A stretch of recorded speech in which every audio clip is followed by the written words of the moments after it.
Olá, tudo bem? Estamos aqui novamente, eu e a Ana, para darmos continuidade ao assunto, né, os comentários do nosso ponto de vista sobre o filme O Coringa. Né? Um filme que foi bastante polêmico, um filme bem interessante de ser refletido. Eu parabenizo, né, a pessoa que produziu, não me lembro o nome, né, do produtor do filme, mas foi muito dinâmico, muito interessante, onde que traz vários recortes da sociedade, que a sociedade está vivendo hoje, né? E dando continuidade na questão do filme, a gente vai continuar ressaltando alguns pontos. E a gente volta a fazer agora, nesse momento, um link com um comentário que a gente fez anteriormente, que é sobre a imposição da crença limitante, né? Do quanto foi colocado ao Coringa aquela coisa que de você tem que ser feliz, você não pode ser triste, né? Sugere que até mesmo a doença que é colocada lá no filme, uma doença neurológica, ela é disfarçada, ela é transformada numa alegria, né? Aqueles ataques de risos que eles colocam, né, naquele personagem, como se fosse uma doença neurológica. Pode ser que sim, mas aí tem uma questão que vai muito mais além dessa questão neurológica. O que você pode complementar sobre isso, Ana? É muito interessante, Eliseu. E assim, não me espanta, só retomando aí um pouquinho da tua fala, se o personagem, né, do Arthur, o Joaquin Phoenix, se ele não levar o Oscar de melhor ator.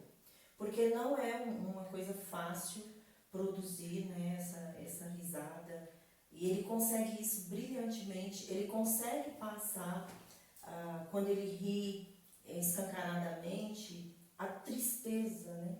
Esse ator, ele trabalhou muito bem isso, essa capacidade que o artista tem de, de se transmutar. Porque se nós, telespectadores, observarmos, no momento da cena do ônibus, que ele ri, dá para sentir a tristeza, né? Bem no âmago da essência dele, o quanto que aquilo ali incomoda ele, tanto que ele passa, né, o recado para a mulher: me desculpe, não estou querendo incomodar, é que eu tenho esse transtorno. E essa cena traz de novo essa necessidade, né, de viver à mercê, de responder sempre para uma demanda externa. Primeiro para o que a família espera, depois para o que a sociedade espera. Eu costumo falar, no meu consultório, que nós somos uma subprodução, né, daquilo que fomos inseridos quando crianças. E, obviamente, isso vai gerar uma série de problemas para nós que, em adultos, nós vamos ter mesmo que resolver. E o personagem, né, mesmo dentro de um contexto patológico, ele traz essa reflexão para a gente. Para o que exatamente estamos vivendo? Para o que estamos produzindo essa nossa alegria, né? Essa falsa felicidade postada midiaticamente. O que é que ela esconde? O que a risada do Coringa traz de transtornos neurológicos, de defesas sociais, de mecanismos de defesa? E aí a gente faz um link com a nossa realidade, né? O que está por trás do sorriso maravilhoso da blogueira? Ninguém posta que ela passou mal porque ela comeu grão de bico estragado, né? Então há um apelo muito urgente, através da risada escancarada dele e do sorriso, a olhar para o que de fato nos incomoda. É muito interessante você dar esse exemplo da blogueira que come grão de bico estragado. Mas também tem uma outra vertente de algumas pessoas, né? De algumas pessoas que no momento de expressão de carência, ela sim, ela vai expressar essa dor de barriga por causa do grão de bico. Ela vai expressar que ela está no hospital tomando um soro. Ela vai expressar, né, os check-ins da vida de que ela está. Então tem uma outra vertente da carência, do quanto eu preciso que as pessoas olhem como eu não estou legal. Sim. Né? Sim. Em vez de ir para uma psicoterapia, ir para uma boa conversa com uma pessoa legal, mais próxima, se abrir com o pai, se abrir com a mãe, né, sobre algum problema, alguma questão, ou abrir com qualquer outra pessoa, né, e trabalhar isso que incomoda, isso que atrapalha a relação com o outro. Não, ela se fecha, ela não trabalha essa questão, aquilo vai permanecendo ali, vai gerando, desenvolvendo N questões emocionais, e aí em algum momento, sem perceber, ela, em vez de dar atenção para si mesma, ela quer chamar a atenção dos outros. Isso é como que fala? Não é reflexo, uma transferência do mundo interno para o mundo externo. Então, se eu não consigo dar atenção a mim mesmo, às minhas necessidades, eu transfiro isso para o mundo externo, nos meus posts, nos meus comportamentos, nas minhas falas, no meu jeito de ser, para que as pessoas olhem para mim. E isso tem muito nessa risada do Coringa, né? Essa risada característica do Coringa, a gente tem várias formas de fazer, né? De acordo com cada profissional, a reflexão sobre essa risada, que no filme traz como uma doença neurológica. Se você for pegar no âmbito da psicologia, da psicossomática, né, isso é o resultado final de uma questão, né? Será que de onde veio tudo isso? Será que em algum momento de uma infância apagada, de uma infância não vista, não percebida, não vivida, né? Uma criança que teve uma infância ali totalmente distorcida da realidade, que o personagem do Coringa na sua infância, em algum momento do filme, acho que quando ele vai até o hospital psiquiátrico saber lá da sua origem, porque ele já foi desmentido pelo Wayne, né, que é o suposto pai que a mãe escrevia as cartas para pedir ajuda, e ele descobre, e nas cartas ele descobre que ele poderia ser o filho desse Wayne, que é o candidato, né, acho que é prefeito da cidade, e ele vai atrás, depois ele desmente, fala que ele é adotado, ele foi adotado enquanto a louca da mãe dele era empregada da família. Sim. E ele vai atrás e descobre que na verdade ele sim era uma criança adotada e que ele sofria abusos, né? Era agredido pelos namorados da mãe e ela permitia. Então aí tem um sofrimento de uma criança, né, que ela sofreu, teve uma infância apagada, às vezes uma infância com muito mais dor do que alegria, né, com muito mais traumas, e essa risada, de repente, num âmbito da psicossomática, ela pode vir surgir como uma autodefesa emocional, já que eu não consigo lidar, combater essas agressões, atitudes que a sociedade, que as pessoas, né, a sociedade num primeiro momento de uma criança é a família, né? Sim. A sociedade que toda criança convive é a família. Então essa sociedade familiar que me agride, que me maltrata, eu não tenho força o suficiente para combater isso, para reagir, então eu vou rir, né? O mecanismo psicológico que essa criança desenvolve é a risada, que mais posteriormente pode somatizar nessa doença neurológica e tornar essa risada característica desse personagem, que é uma risada que a gente vê que não é uma risada de alegria, é uma risada que ela vem com uma tristeza embutida, né? Que você até mesmo nessa dor. Que você até salienta, né? O quanto é bravo e quanto é muito positivo e criativo, e a capacidade desse ator desenvolver, trabalhar essa risada característica, que é uma risada, mas não uma risada de alegria, uma risada de tristeza, né?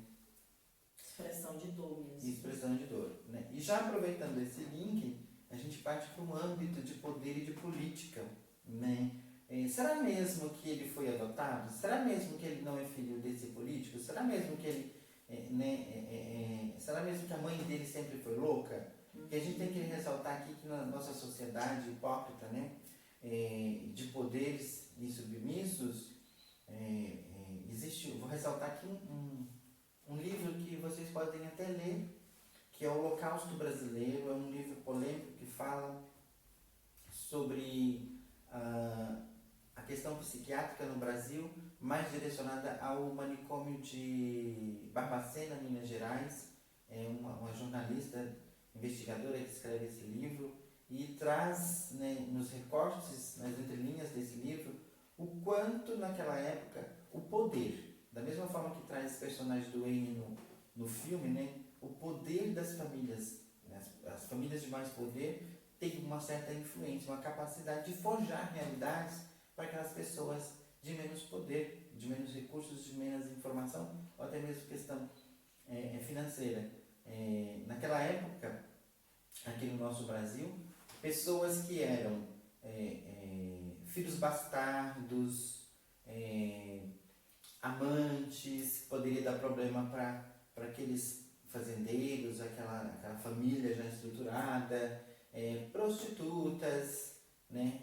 Prostituta é uma palavra feia, vamos dizer profissionais do sexo, eu acho mais ético dizer, porque é uma profissão que existe no mundo desde quando o mundo é mundo. E acho que não pode ser hipócrita de negar isso, porque a sociedade desfruta dessa profissão, desfruta dessas pessoas, e embora é uma questão muito polêmica de se discutir. Mas o importante aqui é fazer essa relação dessa questão de poder, do quanto algumas pessoas se acham tão poderosas, tão influentes, que elas forjam realidades de outra pessoa. Então fica aí um ponto de interrogação. Será mesmo que esse personagem ele foi adotado? Será mesmo que a mãe sempre foi louca? Porque a gente pega, né, uma visão de Piaget, de Vygotsky, aí, que o ser humano ele se desenvolve de acordo com a interação com o ambiente. Então, se você hoje pega uma pessoa que tem leves transtornos emocionais, aí, transtornos mentais, e que precisa de uma atenção só para superar esse momento, mas se você colocar ela dentro de um hospital psiquiátrico, ela vai tornar-se um doente mental de alto grau. Porque a convivência pelo ambiente ela vai se adaptando, ela vai se modulando ali, né? Sim. Isso tem muito na questão, as pessoas que, né, trabalham com essa abordagem da psicologia comportamental, acho que tem muito mais entendimento para dizer sobre isso. Que esse ambiente vai fazer a pessoa, né? Então aí a gente abre esse parênteses com um ponto de interrogação. Será mesmo essa personagem sempre foi louca? Ou ela foi internada porque ela ficou grávida de uma pessoa poderosa? Será mesmo que esse personagem, essa criança, sempre ela foi adotada e sempre foi louca? O que aconteceu aí? Então, abre esse parênteses para a gente pensar nessa sociedade hipócrita, né? E o quanto essa hipocrisia, ela tem esse impacto muito forte nas histórias infantis, nas histórias de todos nós, né? O quanto que a mentira, o quanto que... E o diretor, ele brinca com isso o tempo todo. Ele traz ele leva a gente a ficar refletindo, trazendo essas questões. Será que é isso? Será que não é? Será que isso é real? Será que isso é mentira? E fazendo o telespectador refletir, que é o que você colocou no início da sua fala, né, Eliseu? Essa necessidade de refletirmos o tempo todo sobre a nossa condição de saúde e de equilíbrio emocional. Freud dizia que antes de você receber qualquer diagnóstico de depressão, de psicótico, de neurótico, que você avaliasse o meio no qual você estava convivendo. Então a tua fala, ela vem trazer um pouco isso, de o tempo inteiro nós refletimos se a gente não está sendo um produto do meio que nós estamos vivendo. Qual é a tua identidade? Qual é a tua cara de verdade? Ou você está vivendo para corresponder a uma expectativa do que esperam de você? Isso que você acabou de falar é fantástico, é muito importante e relevante, né? E a gente percebe quando as pessoas vêm até nós por um processo de terapia, né, que muitas vezes a pessoa não percebe do quanto aquela situação, aquele ambiente familiar está transformando ela, e ela está permitindo, só que transformando de uma forma negativa, transformando, mas trazendo uma doença, um desconforto psicológico, porque na verdade ela não está sabendo se impor diante desse ambiente familiar, diante desse ambiente profissional, diante dessa relação afetiva. Então ela não olha para si, como que eu estou me sentindo e como que eu estou me relacionando com essa questão, com esse ambiente, e do quanto eu estou preparado e tenho recursos psicológicos para lidar com essa questão. Então a pessoa não consegue parar olhar para ela e continua a todo momento olhando para fora. Não, olhando para a questão, dando ênfase à questão e esquecendo dela, do quanto ela é importante nessa relação, e olhar para o outro se vai magoar, se vai chatear, que tem que ser feliz porque o outro espera que eu seja feliz, enfim, a falta de olhar para si próprio, muitas vezes a falta de amar a si mesmo e uma busca incessante de demonstrar amor pelo outro. Muito perceptivo também, a gente abriu um link aqui, dentro do ambiente de psicoterapia, o quanto as pessoas, na relação afetiva amorosa, ela está preocupada em ter alguém para aparentemente ser feliz, porque só é feliz quem tem alguém. Né? Isso aí é um grito muito grande do quanto da necessidade de ter, né? A gente tem objetos, porque pessoas a gente não tem. As pessoas nós estamos com as pessoas que nós amamos, estamos com as pessoas que nós gostamos. Nós não temos as pessoas que nós amamos, nós não temos as pessoas que nós gostamos. Nós estamos. Hoje estou aqui com a Ana, daqui a pouco vou estar com outro, e assim por diante. Aí na semana que vem, de repente, eu estou com a Ana de novo, e a gente vai estando com as pessoas. Exatamente. Isso é a relação de gostar. Então eu vou estar com as pessoas que eu gosto quando eu convido ela para estar próxima, quando eu vou até ela para estar próxima. Mas jamais eu tenho alguém como eu tenho essa folha de papel. Né? E isso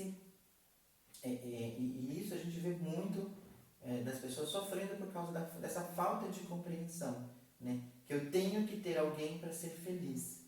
Né? Eu só sou feliz se eu tenho um homem, se eu tenho uma mulher, se eu tenho filho. Não, primeiro você tem que ter você. Olhar para você, conhecer você e ter você na sua essência. Para depois você estar bem, para estar com o outro, nem é ter o outro. Né? Estar com o outro. O que a gente consegue é nos ter. Então fica uma dica para que você reflita se você tem você mesmo. Né? Porque para ter o outro tem que ter a si primeiro. Então, continuando aqui, voltando à questão do filme, né, em um dado momento, no começo do filme, esse personagem, o Coringa, ele ganha uma arma de um amigo para se defender, né? E presenciando mais uma situação corriqueira da sociedade, que são os assédios, né? Num dado momento, no metrô, ele presencia um assédio de uma moça por não me lembro se é um ou três rapazes. Três né? rapazes. Três rapazes, né? Diga-se de passagem, ricos, né? Que o filme quer contextualizar isso também. Isso, né? Do abuso da elite contra a sociedade mais massacrada. E ele presencia, ele começa a ter vivenciar a situação de agressão psicológica. E aí, né, onde que traz o link que eu fiz será que realmente a risada é uma doença neurológica? Pode ser hoje uma doença neurológica, mas até quando essa risada ela tem uma relação com o trauma de abusos? Porque ao presenciar um abuso, ele começa aí, né, rir, ter sua crise de riso, que chama a atenção para os agressores, para os agressores da moça, que transfere o comportamento de agressão verbal da moça para uma agressão física com ele, que agride ele, começa a chutar, agredir fisicamente ele, e que a gente fica ali em desespero, achando uma injustiça, porque agredir uma pessoa, né, provavelmente naquela cena uma outra pessoa ia dizer, é um doente mental, tá rindo de nada, né? E gratuitamente ele recebe uma segunda agressão que vai surgir e a gente fica ali apreensivo naquela agressão, e de repente ele se revida com aquele belo presente que ele ganha do amigo, indo atrás desses rapazes e matando todos, né? Tornando-se um crime de mídia naquele momento na cidade. O que você pode acrescentar, Ana, sobre mais essa passagem? Eu acho sensacional essa cena porque o diretor, de novo, ele brinca com o telespectador. Porque a gente já vem da cena da placa, onde o Coringa é agredido. Aí a gente vem para a cena do metrô, onde de novo ele é agredido pelos três rapazes. E a gente, enquanto espectador, a gente entra num conflito, né, de pensar, poxa, mas ele está armado, ele pode se defender. E também, mas a gente, nossa, mas se ele for usar a arma, ele vai cometer o crime, que é o que o Coringa faz. Uma coisa muito interessante depois dessa cena é a sensação, Eliseu, de empoderamento que ele fica. Então, depois que ele assassina os rapazes, ele chega em casa, ele dança, né? Segundo o diretor, essas cenas não foram cenas que estavam programadas, foi o próprio Joaquim que criou e o diretor achou por bem colocar no filme. E a gente vê a sensação de empoderamento que ele tem, porque ele é uma criatura que tem apanhado, que tem sido estigmatizado, que tem sido negligenciado socialmente, olhado torto, e agora ele é um poderoso, né? Ele consegue ali tirar a vida de alguém, ele se sente muito empoderado diante da situação de injustiça, que teoricamente ele faz justiça. É uma cena que mexe muito com a gente, para a gente pensar, inclusive, porque o Coringa, quando ele recebe a arma do amigo, ele diz, mas você sabe que eu não posso usar eu não posso ter isso aqui. Num reconhecimento, claro, né, da incapacidade, da deficiência mental que ele tem, da doença mental que ele traz. E uma coisa muito interessante, eu queria só aproveitar rapidinho para colocar, que é um parênteses para a gente refletir socialmente. O Pedro Calabrese, ele fez uma pesquisa no Instagram dele, aliás, dentro do filme Coringa, se as pessoas consideram que os doentes mentais são perigosos à sociedade. Né? Sensacional essa pesquisa que o Pedro fez, porque mais de 3 mil pessoas participaram e 98% responderam que sim, que os doentes mentais são criaturas perigosas à sociedade. Então, Pedro, como sempre, brilhantemente, né, ele é um profissional que ele traz toda a teoria para provar, e as pesquisas, ele não é um cara que fica falando bobagem sem estudar, sem pesquisar, ele dá todas as referências teóricas. Então, quando você vê algum profissional dizendo que um paciente, né, ele é perigoso à sociedade, é bom que você investigue, que você busque, porque cientificamente não. Essa pesquisa que ele fez com o público dele, ela não é válida cientificamente. A gente sabe que os crimes cometidos pelos ditos normais são, em sua grande maioria, avassaladora do que as pessoas que são portadoras de uma deficiência mental e que precisam serem cuidadas, medicadas.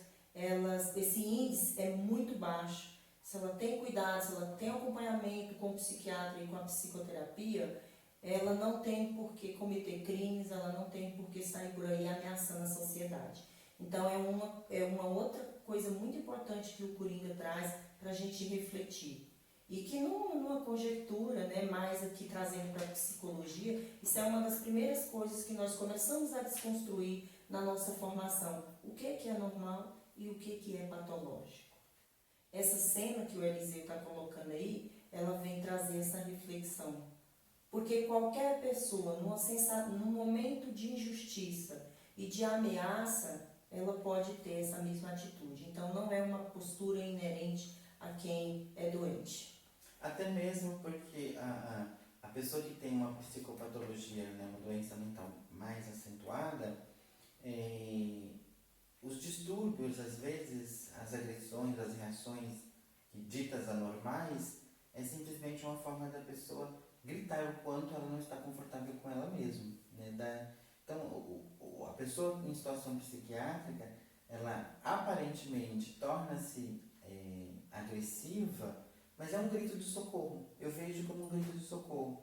Do quanto alguns conteúdos da sua vida, de situações traumáticas, está fazendo ela estar daquela forma naquele momento. Então ela está gritando um socorro. E é muito válido isso que você coloca. Pessoas assim, elas são menos perigosas do que as ditas normais que estão aí matando, roubando, planejando, articulando crimes mirabolantes, né? Que essas pessoas Sim. não têm, às vezes, estrutura psicológica para estruturar crimes que são desprezíveis na sociedade. Então, pessoas em estado de psiquiatria não são perigosos ao extremo numa proporção comparativa às pessoas ditas normais, né? Sim. Continuando aqui, a gente indo para esse lado, né, político, Tem uma cena que o prefeito aparece na TV, uma cena que ele está lá na casa dele assistindo TV e o dito candidato a prefeito, né, o suposto pai dele também, faz um comentário sobre aquele crime que aconteceu no metrô. E aí a fala desse personagem, do Wayne, o problema dessas pessoas que fazem esse tipo de coisa é que não suportam as pessoas de bem, as pessoas bem-sucedidas como nós, já que eles continuam sendo meros palhaços. Né? É uma fala muito desprezível, uma fala, às vezes, de soberba elitizada, né? A pessoa é pobre, vai continuar sendo pobre, não é merecedora, então vai morrer assim. E muito atual, diga-se de passagem, no momento. Né? Isso, as pessoas não olham para aquela pessoa. Ontem, dando aula, uma aluna, uma pessoa, teve algumas falas que muito me chamou a atenção, né? Que ela trabalha na área de limpeza, né? E em certo momento ela talvez não acreditaria que poderia estar naquela sala fazendo aquele curso. Até mesmo ela traz que o marido tem uma capacidade bem relevante para outras funções, mas também trabalha na mesma área, né? Então, o quanto é introjetado nas pessoas de que ela não é capaz, de que ela não pode ser feliz, de que se você limpa, então você tem que morrer limpando. Se você cata lixo, você tem que morrer catando, e assim por diante. Não que a gente estamos desmerecendo essas funções sociais, que são muito importantes e relevantes. Faz necessário existir essas pessoas que limpam, que varrem, que coletam o excesso de lixo. Elas são pessoas às vezes até mais importantes do que, vamos ser bem taxativo, que o presidente da República.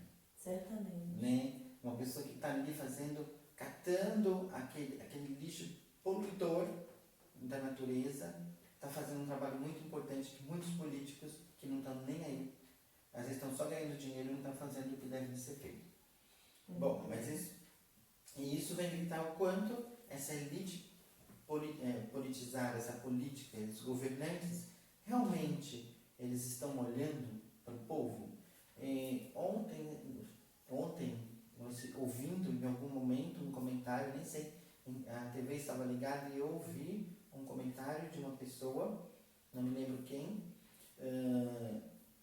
Os políticos, eles estão governando para o povo ou eles estão governando para si? Né? Até que ponto essas pessoas, elas estão ali naquele cargo para governar para o povo ou governar para si? Né? E o filme do Coringa traz isso. Né? Aquelas pessoas estão ali importando com essas pessoas que não são visíveis como o Coringa ou estão ali para governar para eles mesmos, né? Então, aí traz aquela cena onde tem aquele programa de TV e onde ali ele mata, né, o apresentador, mata todo mundo ali e sai assim vitorioso, e aonde ocorre a libertação, ele se liberta, ele se reconhece ele mesmo, e a questão do empoderamento que você coloca. Ele se sente poderoso e a partir desse momento no filme ele passa a ser uma pessoa reconhecida, uma pessoa que faz justiça. E aí entra num detalhe que eu e a Ana já havíamos comentado sobre a inversão de valores, que isso ocorre muito dentro de algumas comunidades, onde o criminoso ali, ele passa a comandar a comunidade, ele passa a ser visto como o benfeitor, aquele que protege, aquele que dita as regras, aquele que promove várias coisas dentro da comunidade, enquanto a polícia, que deveria ter esse papel, ela passa a ser mal vista como aquela que prejudica. Né? O que você pode complementar sobre essa visão, Ana?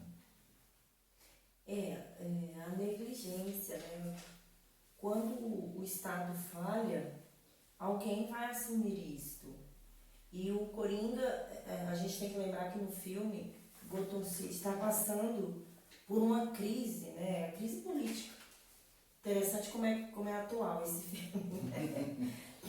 Então, as pessoas estão revoltadas, estão na rua protestando e vê no Coringa alguém que faz justiça com as próprias mãos, se identificam. Isso é muito interessante olhar pelo viés da psicologia social, né? O quanto que isso provoca na psicologia de massas As pessoas se identificaram com aquela criatura que teoricamente faz justiça. E nas comunidades, como o Eliseu citou, muitas vezes a comunidade ela vai ter mesmo muito mais confiança num traficante do que no político, no líder comunitário. Porque a gente está falando de alguém que faz, de alguém que olha para aquela comunidade, de alguém que olha para aquela população. Né? É uma inversão de valores? É. Mas será que esse traficante, ele se tornou traficante justamente porque ele não teve acesso à creche? E hoje ele é respeitado por essa comunidade porque é justamente ele que paga essa creche? E aí, gente, por favor, aqui esclarecer, né? Não é que a gente está trazendo um olhar crítico aqui para essa inversão de valores. Porque aonde o poder público falha, aonde o Estado falha, alguém vai assumir isso. E isso é muito perigoso. E basta a gente olhar as estatísticas. Por isso que os países elevados, eles investem tanto na primeira infância. Eles têm um cuidado fundamental com a figura dos cuidadores, de pai, de mãe, porque eles sabem o quanto que é importante para a estrutura psíquica do sujeito, né? Se isso vai refletir num comportamento antissocial, numa conduta doente, numa doença psiquiátrica lá no futuro, mas tem que olhar para hoje, para a infância. Porque aí esse indivíduo vai crescer e esse resultado a sociedade vai colher. Sim. E uma coisa também que a gente traz aqui, uma outra cena, para a gente estar finalizando esse momento, a cena que quando ele mata a mãe, né? Sim. É uma cena bem forte. E durante o momento que ele está ali matando a mãe por asfixia com o travesseiro, ele diz assim, é muito difícil tentar ser feliz o tempo inteiro. Eu nunca fui feliz nesta minha vida desgraçada, né? Lembrando que quando você dizia, né, que o riso, ele tinha que distribuir risos, né? Ele traz essa lembrança. E ele descobre que não é, que ele é assim mesmo, né? E isso é algo bem interessante, bem pontual e bem forte, porque ali naquele momento ele reconhece quem ele é. Ele, é como se fosse um momento libertador. Ele mata todo aquele passado, matando a mãe, toda aquela história que a mãe traz, que ele acredita que é a verdade dele, ele mata com a mãe todo aquele passado que não é verdade. E ali ele se liberta e torna aquele coringa que vai fazer justiça, que mata o amigo que deu a arma, que na verdade não foi uma boa atitude, né? Ele não foi amigo, ele foi um inimigo. Então ele mata, que é uma cena muito forte naquele momento. E ali eu vejo que naquele momento ele está se libertando de algumas coisas. Sim. E jogando um pouco de lenha na fogueira, né? É meio que acontece quando nós fazemos um processo de psicoterapia, um processo de autotransformação. Né? Todo adulto em análise, ele cuida da criança. Essa cena do Coringa, ele traz isso. E é outra jogada do diretor, porque é ali naquela cena que nós, telespectadores, pensamos o que Eliseu falou, o que é real e o que não é. Né? Porque dá a impressão que tudo se passa ali dentro da clínica onde ele está internado. Todo o filme acaba dando para a gente uma impressão de que é toda uma criação da mente adoecida do personagem Coringa. Porém, a cena do travesseiro, né, ela é muito marcante, como o Eliseu está colocando, porque essa cena, ela faz a gente romper com a relação doente que todos nós trazemos, a parte adoecida da nossa relação com os nossos pais. E aí vale ressaltar que, por mais que os pais sejam bons e cuidem e zelem de seus filhos, eles não são perfeitos e eles vão deixar marcas. E essas marcas vão se configurar em neurose, carência afetiva, dependência emocional, né? Síndrome de pânico, depressão. Então é bom que você entenda que tudo começa lá de trás, que tudo vem de muito antes. A cena de matar a mãe é matar aquela história, né? É matar aquela parte da expectativa dele, porque para quem assistiu, para quem não assistiu o filme, o Coringa, de início, a relação de idolatria que ele tem com a mãe é imensa. Então, quando ele começa a descobrir a história dele, quando ele começa a entender essa cena que o Eliseu descreve, é essa cena, não foi sempre isso. A minha vida não é isso, a minha vida é isso. E aí, no processo de cura, de tratamento, de análise, em tese, é isso que fazemos. É matar essas lembranças doloridas, é tratar delas, é cuidar delas. A cena da morte com o travesseiro, traduzindo aqui para a nossa prática profissional, é o devido lugar que nós damos para as relações, para as emoções adoecidas dentro de cada um de nós, para que elas não venham a se tornar um distúrbio ou levar a gente à loucura.